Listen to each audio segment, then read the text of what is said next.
राम राम मंडळी, कलम 302 या आपल्या मराठी चॅनलमध्ये आपलं स्वागत आहे. सांगा या वेडीला माझ्या गुलछडीला, हिच्यासाठी आलो मी सासूरवाडीला. आणि सांगा या वेडीला, लय जुनं गाणं आहे, तेव्हा तुमचा जन्म दिन होता. वसंत शिंदे यांच्यावर चित्रित झालेलं गाणं आहे. आणि विषय ह्या गाण्याला धरून आहे आजचा. तुम्ही किती वेळा सासरवाडीत गेलाय? म्हणजे आता आतली गोष्ट तुम्हाला सांगा, गडी माणसाला सासरवाडी आवडत नाही तुम्हाला सांगतो. कारण ती कसं आहे, मानपानात थोडं कमी होतो, त्यामुळे ते त्रास होतो. मग ते जाऊन त्याला नाजूक विषय येतो. आपण मेन मुद्दा येऊ आता. गणेश दराके, जिल्हा आहे छत्रपती संभाजीनगर, पूर्वीचा औरंगाबाद. मेन सिटीत घडलेली घटना आहे. गणेश दराके आणि रुपाली दराके. आता ही रुपाली गणेश ही म्हणजे लक्ष्मीनारायणाचा जोडा होता. कवा लग्न लागलं तेव्हा. सुखी संसार, व्यवस्थित सगळं चाललं होतं. 2 मुलं, पोरगी 8वी-9वीला गेली, पोरगं 7वीला गेलं. एवढं सगळं चालू असताना अचानक बदल कसा होता बघा माणसाचा. आधी लग्न झालं तर सगळं गोडगोडच असतं, त्यात काही विषय नाही. 2-3 वर्ष तर कशी निघून जातात ते बी कळत नाही. एखादं पोरगं होतं, ते पोराची माया, त्या पोरीची माया त्या आईबापाला फुटती, त्याचं बी व्यवस्थित सुरू होतं. काळ थांबत नाही, काळ चाललेला असतो. जशी मुलगा मुलगी झाली आणि पोरगी 4थी-5वीला गेलं, त्या पिरियडमध्ये हा गणेश दराके याचं काम होतं सेंटरिंगचा व्यवसायचं, जडप्याचं काम, म्हणजे वजन उचलल्याचं काम. आणि ती पार गळ ठेवून जायचं, ती पार दमायचं मारणाचं. आणि ती दमल्यावर तो गणेश काय करायचा, त्याला बाकी जोडदार सांगायला, अरे अंग जर मोकळं करायचं असेल ना, संध्याकाळी थोडी 90, लय नाही, फक्त 90च, त्या 90पेक्षा 90ची जी मजा येते कशात नाही, असा मित्र सांगायचा. हाणली 90. हळूहळू सुरुवातीला झाला त्रास. कसं असतं, पहिलं बाळात पण त्रासाचं, नंतर कसं सुफाळ जातं. तसा विषय की पहिल्यांदा त्या दारूमुळे त्रास झाला, डोकं दुखायला लागलं, उलटी व्हायला लागली, डोकं गरगरायला लागलं. पण ती 4-2 वेळा घेतली की त्याला ती बरं वाटायला लागलं. मग तिथंच त्याच्या आयुष्याची दिशा चुकली असं मला वाटतं. गडी रोज 90 हाणायला लागला, रोज 90 ते कवाही क्वार्टर झाली त्याला कळलं नाही. पण दिवसभर कामात नव्हता घेत, संध्याकाळ झालं की घ्यायचा. आता ते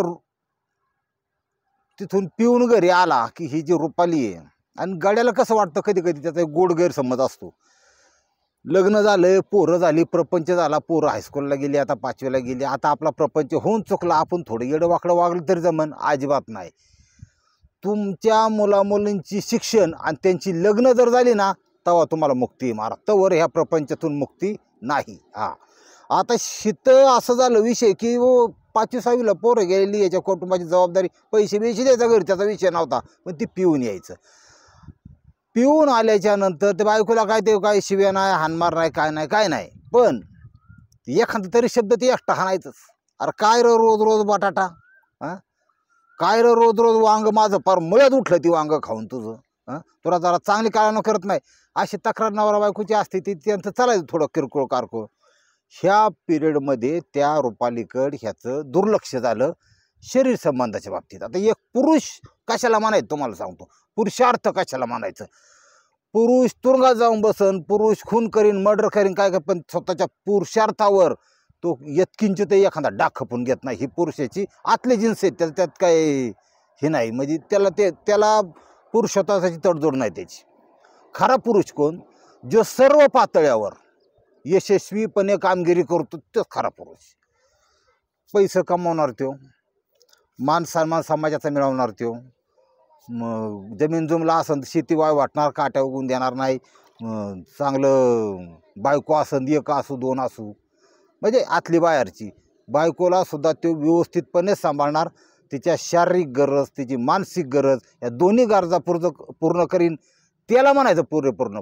काही नुसतीच पैशाच्या मागत राहतून देत. हॅलो, आले का पैसे, गेले का पैसे, दे ना माझे पैसे, केव्हा देतो पैसे. ह्याच्यात बरीच गुंतली. स्वतःच्या बायकोकडं दुर्लक्ष होतं. आणि महिलांच्या दृष्टीने 30 ते 40 हा पिरियड फार महत्त्वाचा आहे. 30 ते 40 वर्ष. ते पळून जाणे, रुसून जाणे, काहीतरी वाकडं तिकडं करणे, आणि त्याच्यातच नेमका पुरुष डिला पडतो आणि तिथंच त्यांचा कार्यक्रम होतो. शेकडो लोक फोटो जाऊन बसलेत. पण आम्ही आरडू जाम झालो, पण लोकांच्यात काय बदल व्हायना. कायच्यात बदल झाला आहे, त्यांचं संसार सुखाचाच होणार, विशेष नाही काय. ह्या रुपालीकडं दुर्लक्ष झालं. तिला घरामध्ये हसणं, नटणं, गोड बोलणं, ॲट्रॅक्टिव्ह बोलणं ह्याच्याविषयीची आवड. कारण तिचं नावच रुपाली. रुपाली म्हणजे तुळरास स्वामी शुक्र. नटायला आवडतं, सगळं आवडतं, वेगळेपण आवडतं. ते तुळराशीचं खतरनाक कारण मी तुम्हाला सांगतो. रामाची तुळी आणि रावणाची तुळी त्याच्यामुळे समजून घ्या तुम्ही. पण ती बहुरंगी, बहुढंगी आणि बहुकलागुणांनी व्यापक अशी रास आहे ती. हां, आणि न्यायप्रिय सगळ्यात महत्त्वाची म्हणजे. खऱ्याला खरं, खोट्याला खोटं. बाकी त्यासाठी काय पार टिंबटिंबासाठी शिष्टान जळालं तरी हरकत नाही, पण ती सोडायचं नाही असं असतं. ही रुपाली, तिला काय तो नवरा आवडाना, की तिला असं आतून वाटायला की ह्याचं माझ्याकडे पूर्ण दुर्लक्ष आहे. मी कवर असं दिवस काढायचं. हा बाबा माझ्याकडे लक्ष द्यायला तयार नाही, प्रेमाने शब्द बोलायला तयार नाही, काहीच नाही म्हणजे असं. मग त्यांची दुसपूस झाली, भांडणं झाली. मग तिला असं वाटलं की ही दारूमुळे होते. तिने दारू बोट ठेवायला सुरुवात केली. दारू बोट ठेवणे म्हणजे संध्याकाळी आलं की हिची वाडवाड तोंडाचा पट्टा चालू व्हायचा.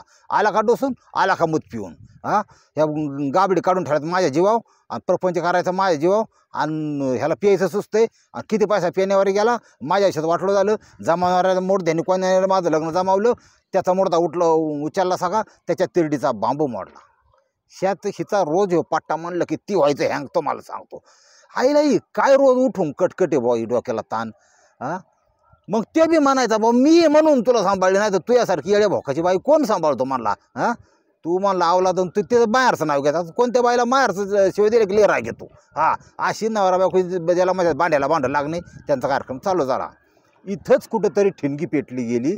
इथंच कुठंतरी एकमेकात इतकं मन त्याची दुरावली गेली की छत्रपती संभाजीनगरमधलं घर सोडून, त्या नवरा सोडून, त्याची दोन मुलं होती, ते 2 मुलं सोडून, आता ह्याची म्हातारी होती ती भाकरी कालून घालाय पोरं सांभाळायला, तिने सरळ आपलं माहेर गाठलं. माहेरला गेली जळगावला. जळगाव या ठिकाणी ती गेल्यावर, ते बी मोठं शहर आहे चांगलं जिल्ह्याचं ठिकाणी. ती म्हणली माझी जी स्वप्न, माझं लग्न लवकर करून दिलं. ह्या रुपाली त्यावेळेस वय 30 आहे आणि हा जो तिचा नवरा आहे गणेश, याचं वय 38 आहे. त्यांना 8 वर्षाचा फरक चालतोय. ही 30 वर्षाची रुपाली जशी माहेराला गेली, तिच्या ज्या सुप्तगुप्त इच्छा होत्या त्यांनी उचल खाल्ली लगेच. ती मोकळी झाली. पोरांचा दाख नाही, मी रुसून आली, नवराले दारू पितो म्हणून मी आली. त्यांनी दारू सोडल्याशिवाय मी काय येणार नाही. हां, आता एक वेळ पंतप्रधान नरेंद्र मोदी शेतकऱ्याच्या शेतीभावाला हमी भाव देत्यान, पण दारूवाड्याची दारू सुटू शकत नाही. काय करायचं भाऊ? मग काय केलं पाहिजे, काय केलं पाहिजे? ते आले म्हणले मी स्वयंपूर्ण होणार, माझ्या पाया उभी राहणार, मी स्वतंत्र होणार, आधुनिक भारताची आधुनिक स्त्री. हां, तिचा ओकेच कार्यक्रम झाला. म्हणली मला जी कला अवगती त्याला येतं थोडंफार, तिने आधी परफेक्ट येतं. ती चेहऱ्यावर नाही का रंगरंगोटी करणं, त्याला ब्युटी पार्लर म्हणतात. केस कापणे वाकडं तिकडं सगळं असतं त्याच्यामध्ये, आयब्रो वगैरे ते करते म्हणली. ते आता जिल्ह्याचं ठिकाण म्हणलं की पब्लिक जास्त काही बी चालतंय. त्यांनी केली सुरुवात. दुकान चांगलं चालायला लागलं. नाही म्हणलं तिला 1000 रुपये 500 रुपये रोज मिळायला लागलं. ही बँक भरायला लागली. चांगलं अर्ध्या तोळ्या दुकान लागलं. 4-5 ग्राम सोनं करायला लागली. पैसेच आठवायचे. ती नवरा सोडल्यापासून 8-9 महिने झाले असतील आणि ती त्या अशा प्रकारे ब्युटी पार्लर चालू. ती नवरा इकडं होता आणि नवरा म्हणला सासरवाडी मी शरण जायला तयार नाही. ती पेताडत तुम्हाला नाही द्या, पेताडत कसं असतं. इकडची दुनिया तिकडे होत्या, पण ती काय शरण जायला म्हणला सासऱ्याने होऊन आणली तर आहे. आता मी काय 8 महिन्यात झाला म्हणले, काय आपण आणत नसतो. झाला विषय. ते 8-9 महिने झाले. आता ती ज्या ठिकाणी ब्युटी पार्लर चालवित होती त्या ठिकाणी सुधीर गायकवाड नावाचा त्याचा एक दूरचा नातेवाईक होता. पोरगा 20 वर्षाचा, ही 30 वर्षाची, दोघात फरक 10 वर्षाचा. तेव्हा 20 वर्षाचा पोरगा ओळखीत नाही. दुपारच्या पार यायचा आपले सिलेंडर घेऊन लावायचा. दूरची नातेवाईक ही त्याने असं हिरलं आणि त्याने असं चेकआउट केलं. त्याने असं त्याच्या मनात ही रुपाली भरली. पण कशी अंटीप्रेमी बरं का, येऊ द्याना ठेवा. आत्ता 18-20 वाल्यांना सगळ्या पोटावर चरबी साठलेल्या जाड ह्याच्या जाड त्याच्या असल्याच बाया लागत्यात. ही कलियुगाचा माई ह्याला ती बाई आवडली बाबा. आता ती बी चप्पस होती, काय 4 चौकात उठून दिसणार होती. नाकी डोळी छान होती, नाकात बिकात एकदम थाट होती. ह्याला म्हणला एवढी चपकास बाई चांगली जर मिळली तर आपलं काय ओकेच होणार बा कार्यक्रम. रिपोर्टच ओके देऊन टाकतो गेला मला, पण ते आणि ती बिगार लागणार त्याला काय ते मुसमुस करीत होतं. पण म्हणला ती बेखाड होतं की आली सांगायचं कसं हे कसं करायचं. ते नुसताच टाईमपास लिहायला लागला. येताना एक कॅडबरी आणायचा. आई मला शाळेत असताना मी फार कॅडबरी खायची. मला रोज आणतो ना, काळजी करू नको, तू काळजीच करू नको, मी बरोबर करतो. आता ही जी सिच्युएशन असते ना एखाद्या पुरुषातली स्त्रीची, हे फक्त ह्याच्या डोक्यात फक्त कवळ्याच्या साडीवर करतो हा विषय होता. पण त्या बाईला अक्कली त्याच्यापेक्षा 10 वर्षांनी मोठी, 10 वर्षांनी जग जास्त पाहिले. त्या बाईला कळायला पाहिजे की बाबा आपण नेमकं साडी कुठे फेडायची कुठं नाही, किंवा आपलं जे शील आहे, आपलं जे सत्व आहे, ह्याचा नाश करायचा का त्या जतन करायचं तिच्या हातात आहे ना. हां, 99% चांगलं आहेत, पण 1% पार बिघडल्यात बाया. आता तुम्हाला सांगतो, तिथं ती स्तुती करणं हे ते तिला काय नटायला बिटायला आवडतं. तिथं ते गमगाट बघून ह्याला तर फार चक्कर आल्या व्हायची. आईला म्हणला लयच गमगाट आहे बा. इकडून तिकडे गेली त्या वाऱ्याच्या जोतावर तिथं सेंटाचा हे केलं की ह्यो नुसता दरदरून हालायचा. हां, ह्याचं म्हणजे टोपलीतून सुद्धा नागोबा बाहेर निघायला लागला. मला अवघडे बाबा, आता मन डोलायला लागलं, त्याचं नागोबा डोलायला लागला. आता हा विषय अशी सुरुवात आहे, ही फक्त परिस्थिती आहे. त्यांनी जे सिग्नल देत होता तो सुधीर गायकवाड जे तिला स्तुती करत होता सौंदर्याची, एक दिवस सहज म्हणला तुम्ही सगळ्यांचंच बायांना सुंदरता देता, किती तुमचं चांगलं काम आहे. म्हणजे की जी कमी सुंदर तिला सुंदर बनवायची, जी सुंदर तिला अतिसुंदर बनवायची. पण खरं सांगू का, कुठल्याही मेकअपची, कुठल्याही लिपस्टिकची, कुठल्याही आयब्रोची तुम्हाला मात्र गरज नाही. हां, तुम्ही निसर्गानेच तुम्हाला सुंदर बनवलंय असं म्हणलं होतं. बया तर काय पार तुम्हाला सांगतो लुगड्यात राही नाही हिची. इथं खुश झाली, कारण नवऱ्याला अक्कल नव्हती हिची स्तुती करायला, असा विषय. नवरं बावळाट. मग ही बयाली होरळून गेली. ती म्हणली बया एवढी काय तुम्हाला मी आवडते का? हां म्हणले आवडतो. मग मला तर असं वाटतं ना की एखाद्या मंदिरातून देवीच्या शेजारी तुमची प्रतिष्ठापना करावं. इतकं देवीसारखं रूप तुमचं असतं. तसं नका मला लय हरभऱ्याच्या झाडावर चढवू असं तसं. लगेच त्यांनी हातात हात घातला आणि त्याच्या हाताचा किस केला. शिनी ज्यावेळेस किस केला त्यावेळेसच वाटलं झालं सगळं. ह्याला ह्यो मोहरून गेला, ती बाई मोहरून गेली, एकमेकाला हसली की फासली. बेस्ट प्रकारे ह्यांचा अनैतिक संबंध चालू झाला. बेस्ट प्रकारे का म्हणायचं तर ती हुशार होती, 30 वर्षाची होती. तिने स्वतःचं शरीर ह्या अल्लड मुलाला देताना विचार करायला पाहिजे होता. पण ह्याच्यात जास्त कॉम्प्युटर दिमाग या सुधीरपेक्षा जास्त चूक ह्या बाईची. तुम्हाला सांगतो 10 वर्षांनी मोठा मी, अक्कल नसू नाही का काय करतोय आपण काय नाही. अशा प्रकारे ह्यांचं लफडं जफडं जांगड गोत्ता चालू झाला. होऊन द्या. आता ती नवरा तिकडं 90 हाणत आहे, ती पोरं शाळेत, ती म्हातारी बाखर उलतायची, तिला कळाना म्हातारपणी तिच्या वाट्याला ही, आणि तिची सून इकडं नटाफाटा, आणि ती इकडं ह्या बघलं स्प्रे त्या बघलं स्प्रे, आणि त्या सुधीरलाच मिठ्या मारी सुटली. आता हा विषय कंप्लीट अनैतिक संबंधाचा झाला आहे. हां, त्याच्यामुळं कॉल आला वरून की बाबा उचला. कोणी उचललं माहीत नसतं, पण उचलणार म्हणजे उचलणार ही ह्या भीमा नदीच्या पाण्या इतकीच म्हणजे सत्य आहे. आणि सत्य दाखत नाही कधी, कवा नाही येणार. इथं परिस्थिती अशी झाली तयार. आता वर्ष गेली, 2 वर्ष गेली, 3 वर्ष गेली, तब्बल 4 वर्ष अनैतिक संबंध चालू होते. हां, त्या वर्षाला 360 दिवस असतात बघा. काय लढाई तुम्हाला ते लढा, पण ज्याचं भरलंय ते जाणार आहे. हे अनैतिक संबंध, ही शरीर समाजाची मजा, ह्याच्या पाठीमागं अतिशय एखादा भयानक मृत्यू, अतिशय वेदना आणि एक खून दडलेला असतो. हे तुम्ही आजच्या भागातून घ्या. आणि ह्या भागात खून कसा होतो बघा. हे सगळं यांचं लफडं जफडं चालू असताना त्या जी रुपाली आहे, त्या रुपालीचा वडील, त्या रुपालीचा चुलता, त्यांची बावखी, ह्यांच्या कानावर ह्या गोष्टी आल्या की बाबा ते गायकवाडन ही पोरगी फिरती, नांदत नसून द्या प्रपंच हिला, पण ही पोरगी आपल्या बावखीतली आहे. सगळ्यांची मिटिंग बसली बावखीतली. 10-5 लोक आली, रुपालीच्या बापाकडे आली, त्या साईडला घेतलं.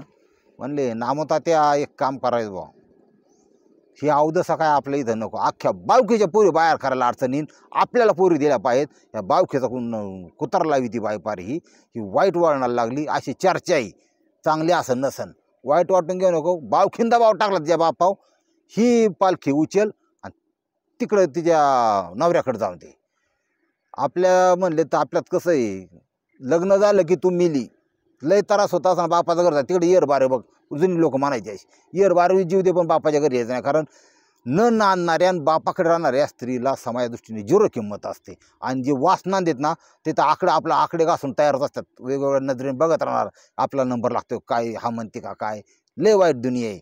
आता हे सगळं ते सगळं स्त्रीला बघावं लागतं. आता त्या बापाचा बांधल्यावर बापन बाहून हिन तीन चांगला विषय पाटला म्हणले आपल्या अब्रोलाचा कार्यक्रम झाला. आता हा एवढ्यात 4-5 वर्ष झाली ना, त्या रुपाली त्यांनी सगळ्यांनी मिळून दबा आणला. ही तशी पैसे पाण्याने गबर झाली होती. आता 2-3 लाख रुपये पाळून होती. तिचा जे नवरा होता, तिच्या नवरा तो पेताळ, त्यांनी सुद्धा ते पैशातून एक घर बांधलं, जागा घेऊन एक घर बांधलं होतं. ते कायसाठी बांधलं होतं की काही हुशार असतात काही, म्हणजे आपल्याकडे पैसे आहेत, ते पैसे इन्व्हेस्ट कुठं करायचे तुम्हाला सांगतो. जी LIC सारखं करतात ना प्युअर ईडी, LIC परतावा नाही जास्त, बँकेत अभ्यास करतात ते त्याच्याहून ईडी, हां त्याच्यात परतावा नाही. जे तुमचे बँक झाल्यानंतर पतसंस्थामध्ये करतात ना तिथं अख्खी ईडी का 6 वर्षात दुप्पट 7 पतसंस्था कधी पळून जाते, त्यांना काय वरून काही सिक्युरिटी नसते. ते लय अवघड आहे. सगळ्यात बेस्ट इन्व्हेस्टमेंट तुम्हाला सांगतो, एक तर जमिनीमध्ये फ्लॅट, सोनं, घर घेणे ह्याच्यात इन्व्हेस्टमेंट, कारण त्याची किंमत दिवसेंदिवस वाढत चालते. ती बी स्पॉटला चांगलं व्यवस्थित बघून. तिच्या नवऱ्याने गणेशनी 1.5 गुंठा जमीन घेतली, त्या ठिकाणी एक 1 BHK बांधलं. पहिलं घर चांगलंच होतं त्यांचं, पण हे बांधलं कशासाठी की जवळ कॉलेज होतं, एखादा तरी शिक्षक म्हणा एखादा कोण भाड्याने देता येईल, पण जर कोण जर टाकलंच इकून टाकायचं, पैसे मोकळं होत्या, असा विषय चांगला त्याचा. पण पेताळ होता एवढाच विषय, बायकोकडे दुर्लक्ष, पैसे कमायची अक्कल होती. तिची 4-5 वर्षात ती परिस्थिती, मग ती सगळी लोक बापाकडे आली, म्हणजे पाया फोडतो बाबा पादरात घ्या बाबा ते असं तसं. आता हिला गणेशला हिचं प्रताप काय तिकडे माहीत नव्हतं की त्यांनी तो सुधीर ठेवला आहे म्हणून, तिला काय त्याला काय माहीत नव्हतं.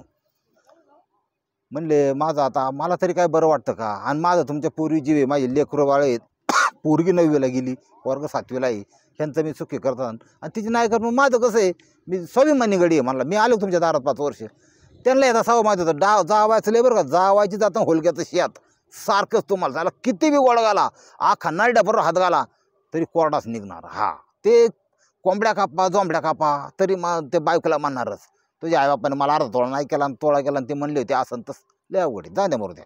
आपल्याला काय करायचे. आता विषय असा आहे, त्याला म्हणली तू तिला इथं सांभाळायला या, तुम्ही जावा पाहू, आपण सगळं पाहुणचार वगैरे करू. ह्यांच्या डोक्यात काय बोलवायचा जावा, अर्धा तोळ्याची अंगठी बिंगठी घालायची चांगली 5-50 हजाराची आणि बियात काढून द्यायची. चालतंय म्हणला, येतो म्हणला मी, सन्मानानेच येणारा माणूस आहे ना. ती गाय ही आहे ना, म्हणजे गणेश दराकी निघाला, एकटाच निघाला, आला ती बायकोला बोलायला चाली झाली, बायकोला म्हणला चला आता तुमची गाडी माहेराला. काही नाही, कारण लय मोठं भांडण नव्हतंच. ह्या 5 वर्षात एवढा बदल झाला की ती बायको ते जो प्रियकर आहे 20 वर्षात त्याच्या पूर्ण आहारी गेली ती. शेवटी टायमिंगचा प्रश्न आहे. हा ते नवरा कधी प्रेमाचा शब्द बोलणार नाही आणि इकडं प्रियकर 20-20, 25-25 मिनटं नको नको म्हणूस्तवर, असा फरक असतो. ती मेंटली तिथं प्रियकरात गुंतली गेली. मग त्या प्रियकराला घेऊन तिने एक प्लॅन केला, म्हणले मी जाते, परिस्थिती पाहते सगळी, काय तुला कॉल करते, फोनमध्ये संपर्कात राहा. तो म्हणला ठीक आहे. आली नांदायला आल्यावर तिला काय नवरा जुनाच होता, सगळं नव्हतं, फक्त प्रियकराचा विरह त्याला सहन होत नव्हता, सारखा फोन बिन करायची. इथं परिस्थिती अशी होती की तिने बघितलं की जागा घेऊन फ्लॅट बांधलेला आहे, त्याच्यावर आपलं 1 BHK बांधलेला आहे. नवऱ्याला तिने असा प्लॅन केला बघा, बाईची जात हिने जर डोक्यात घेतलं ना, पुरुषाच्या 7 पिढ्या संपू शकते, त्याचा नामोनिशाण नाही ठेवणार तुम्हाला सांगतो. आणि त्या स्टेपपर्यंत बाईला कधी जाऊन देऊ नका, कारण लय अवघड आहे. त्या बाईने असा प्लॅन केला इतका भयानक की म्हणले हे आपल्याला विकायचं, मला इथं मोठं ब्युटी पार्लर टाकायचं आहे. आणि प्रेमाचा जो तिच्या वर्षाव केला त्या नवऱ्यावर, संध्याकाळी रातभर त्याला म्हणजे सुट्टीच नाही. म्हणजे फक्त ही लाडी गोडी म्हणतात ना, तसा प्रकार चालू होता. नवऱ्याला वाटला याला बायकोत काय बदल झाला बहुतेक त्या इतर बाया जे येतात ना तोंड रांगवायला ते ब्युटी पार्लरला, त्यांनी शिकवलं का काय म्हणा हिला काय. तिथं खुश झालं गणेश, अरे मला इथं दारू कमी करायला पाहिजे, मग मला काय माहिती एवढी नटरंगी नार होऊन आली, आता लय अवघड आहे. तिने इतका रंगारंगार म्हणजे वेगवेगळ्या प्रकारचं वेगवेगळ्या कलांनी युक्त असं शारीरिक सुख त्याला द्यायला सुरुवात केली. पार अगदी दारातच मेकअप करून दारातच. त्याला काय बा आला की स्माईल नुसतं, तो तर नुसत्या गुलाबाच्या फळ्याच उधळायच्या पाकड्या त्याच्या मनात. खुश. त्याला गोपशात घेणे म्हणतात. त्याला गोपशात घेतला, गोपशात घेतल्या कोपशात घेतला. तो असा घेतला की पूर्ण कण्यात आल्यानंतर हळूच विषय काढला, मला ब्युटी पार्लर टाकायचे, तुम्ही FD करा, तुम्हाला काही सोनं करा, आपण हा फ्लॅट 1 BHK नवीन बांधलेला विकून टाकू, त्याला जागा चांगली. ह्याला मला चांगली आयडिया आहे. बघितलं 2 दिवसातच गिरायला लागलं. मधले असतात काय, ए बा 5-10 हजार रुपये दे, लगेच करून देतो. लय लोक एजंट लोकांचं लय अवघड. ती म्हणजे कावळ्यावर तयारच असतात. 10-20 हजार रुपये दे पर्सेंटेज काहीतरी दे. मी 21 लाखाला ठरला फ्लॅट. आणि 8 लाख रुपये ॲडव्हान्स बी दिला. 8 लाख घेऊन नवरा घरी आला. गणेश बायकोने 8 लाख घेतल्यावर तिला असं वाटायला लागलं, हे 8 लाख मी आणि गणेश नाही सुधीर, सुधीरला घेऊन काय ऐश करू त्याच्यात. बघा बायचं दिमाग की उलटं झालं. मुलगी तिच्या लक्षात नाही, नवरा तर समजा निवदावून ठेवलेला आहे, पण मुलगा मुलगीकडे लक्ष द्यायला पाहिजे. त्याच्यात विसरून गेली बाई सगळी ह्या वासनेच्या खेळात. ही वास नाही घरी. म्हणून 8 लाख असं का 2 लाखच द्या मला आता त्यातले. मी थोडं बघते आणि एक जागा बघते चांगली, आणि मला व्यवसायासाठी पैसे पाहिजेत. 2 लाख अरे काय घेऊन बसली तर. त्यांनी लगेच 500चे बंडल 4 बंडल देऊन टाकले 500च्या नोटाचे. बाकीचे मला म्हणले तुम्ही अकाउंटला टाका बरं, आपल्यात नको. नॉमिनी मीच आहेत, काय विषय नाही त्याचा. तू मला तीच नॉमिनी होती. 6 लाख टाकले तिकडं. 2 लाख रुपये त्या तिच्याकडे घेतले, तिने पर्समध्ये घेतले. म्हणले काही सामान विमान आणायला, त्या सगळी आणायला मी जाणार, जरा फर्निचर वगैरे पण बघायचं. ही माझ्या पद्धतीने मी करते, तुम्ही नका लक्ष देऊ. जी त्यांनी तिथून ST धरली तर डायरेक्ट जळगाव. फोनवर कॉन्टॅक्ट होतं सगळं. जळगावला लगेच त्याला प्रियकरला बोलून घातला. आधी एक हॉटेल होतं, हॉटेलमध्ये त्याची मीटिंग बसली. मिसळची ऑर्डर केली, बालुशाहीची ऑर्डर केली, आणि CCTV याची देण्यात ठेवा, सगळं ऑर्डर केलं. त्या ठिकाणी ती रुपाली दराके आणि सुधीर गायकवाड एवढे समोर नव्हते. शेजारी अजून 2 खुर्च्या होत्या, आणि त्या 2 खुर्च्या कोण होतं तुम्हाला सांगतो. एक होता अमोल चौधरी आणि एक होता अजय हिवाळे. हे 2 सुधीरचे मित्र तर होते, ओळखीचे होते. मित्र नाही, ओळखीचे होते, पण हे कॉन्ट्रॅक्ट किलर होते, पैसे घेऊन मारणारे. बघा आता ही दुनिया. पैसे कुणाचं नवऱ्याचं घेतलं त्याच्याकडून उसणं ब्युटी पार्लरसाठी. हिने दिले ना 2 लाख.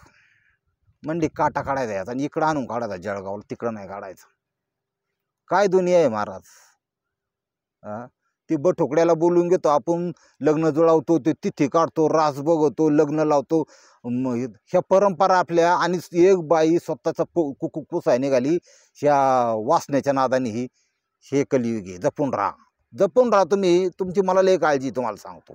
ते असं फुकून चलत जा. म्हणजे असं तुम्हाला आहे ना, वेस्टीन चाललाय तुम्ही, तुम्हाला शेजारी एक बाई बसली, तिने तुम्हाला पाया घासला की तुम्हाला शालराम आठवला पाहिजे. नको, इथं खून आहे, तिथून उठायचं, उभं राहून जा, पण तिच्या शेजारी बसू नका. माझं ऐका, नाही तर मेलाच तुम्ही. तुम्हाला सांगतो. आता मेन मुद्दा येतो. हे दोघं अमोल चौधरी, अजय हिवाळे, सुधीर गायकवाड, 3 जण पुढं. रुपाली सुपारी दिली, टायमिंग ठरलं, वेळ ठरली, आली गडी बाई. म्हणली इसार दिल्या सगळ्यांना. फर्निचरचं वेगळं, ते खुर्च्या बिडच्या हायपाय घेतल्यात, AC घेतला एक, असं तसं. पैसे पुरतील, काय काळजी करू नको. ही आपलं खुश. ही आपलं संध्याकाळी आला की त्याला 90 लागायची ना, ही भरून द्यायची देण्यात ठेव. कारण तिला माहिती आहे याचं कसं संपलेलं आहे आता. तिकडून आली की ही भरून द्यायची. दुपारीच तिला इतकी काळजी की आता नवरा, बरेच 99% बाया नवरा दार पण लगेच शिवाय देतात. आला का पिऊन, पहिली मला यायला का. आता दुपारीच बर्फ टाकायची तयार करा, बर्फाच्या खाड्यात. तुम्हाला काय सांगायचे.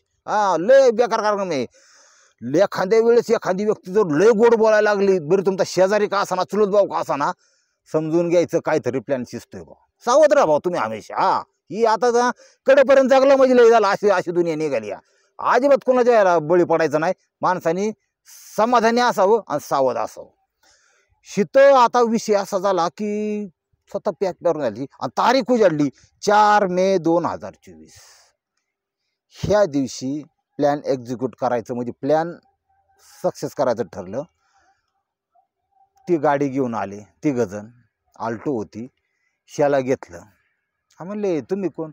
म्हणले तुमच्या त्या मिसेसनी ऑर्डर दिल्या सगळ्या ब्युटी पार्लरच्या खुर्च्या हेन तेन, तुम्ही चला बाबा. ते लेडीज माणसं, बाई माणसावर आम्हाला नाही बोलता येत.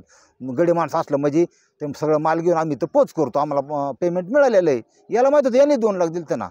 चला म्हणला. त्याच्यातल्या 1 जणांनी आटकून म्हणला, आईला लय घशाला नुसतं खाऊ खाऊ खाऊ खाऊ करतोय, काय सांगू तुम्हाला. लय असं ताडताड करतोय. लगेच दुसरा म्हणला, मग दुसरं दवाखान्यात काय पैसे घालतो, अजिबात नको घालू. ओल्ड मॉन्क रम घेणं म्हणला, घसान रम कुत्ताच म्हणला ओके.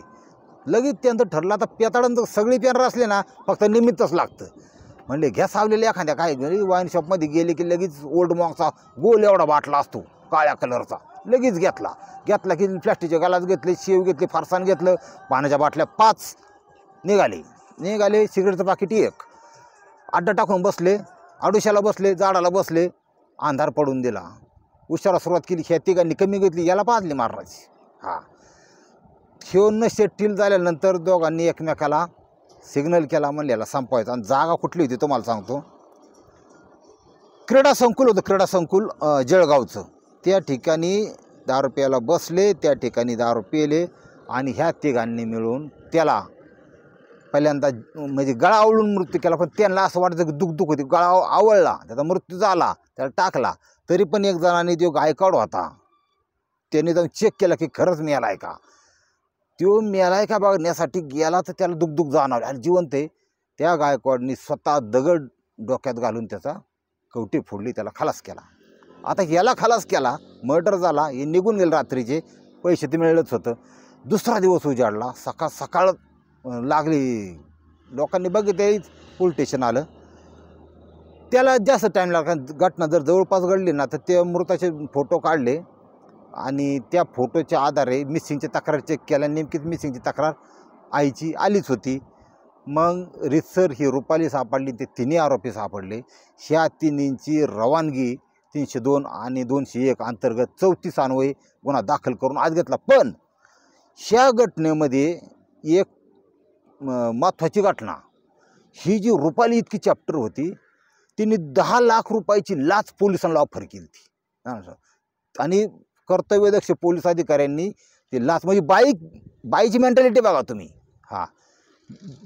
प्रेसमध्ये सगळ्या खबर आलेली ही. आणि ही बाई पोलिसाला सुद्धा लाच, म्हणजे पोलीस घेतात अशाचा भाग नाही, पण ते कुठं काय याला महत्त्व आहे ना. ही डायरेक्ट इतकी चॅप्टर बाई होती ही रुपाली. 10 लाख द्यायला तयार झाली ती.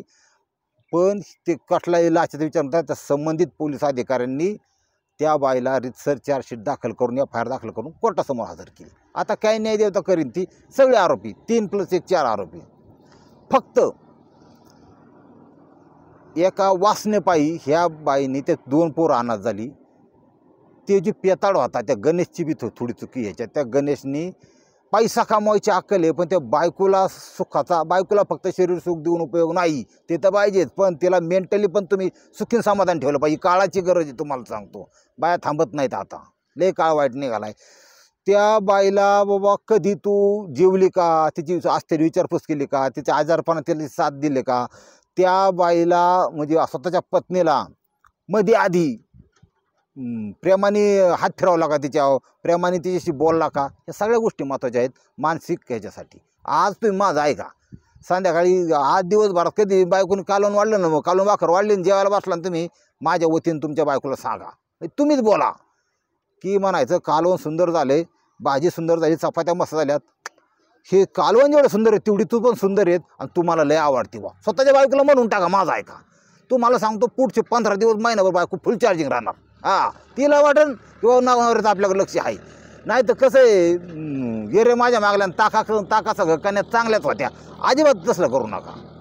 की आपल्या बायकोला लक्ष द्या. आपल्या बायको मानसिकता तिची तपासा, तिला मेंटली खुश राहण्याचा प्रयत्न करा, तरच तुमचा गेम होणार नाही. नाही तर तुमचा गेम व्हायचा आणि मला एखादी स्टोरी सापडायची, असं व्हायचं. लफड्याचा विषय बंद. आपली भाग्यलक्ष्मी आणि आपण बस. हे जर बरं वाटलं असेल तुम्हाला ना, थोडंसं बोध घेण्यासारखं असेल, ते एक लाईक करायला काहीच अडचण नाही. रामकृष्ण हरी.